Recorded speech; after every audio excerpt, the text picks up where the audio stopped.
апалардын демилгеси болгон экен.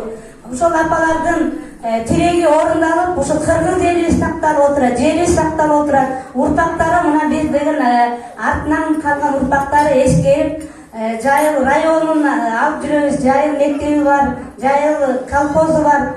Ошондой эле Жайыл ата коому бар, анын ичинен Темиржан эне аялдар канаты бар. Бул дагы биздин урпактары өтүп кеткен ата бабалардын ээликтерин даңгадоо иретинде кылган кичинекей болсо дагы иш-чараларыбыз.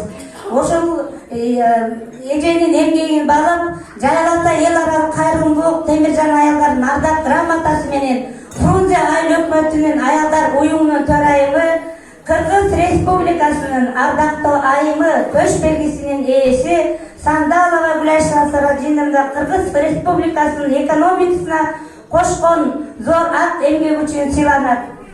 Төрайымы мен Асанкулова.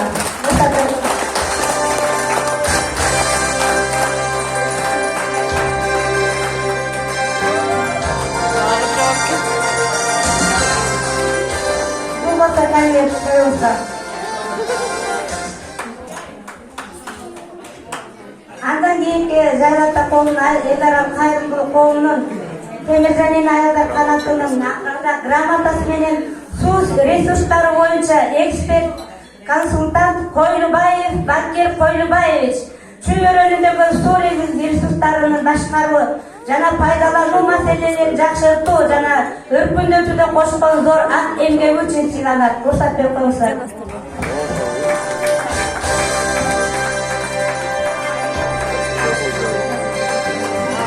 Бакир Байкеев менен Гүлайша айыл чарбасына кошкон салымдары бар. Бирин жашы таанып экен, эмгектери теңдеп экен. Сыйлыгыңыздар кут болсун эже.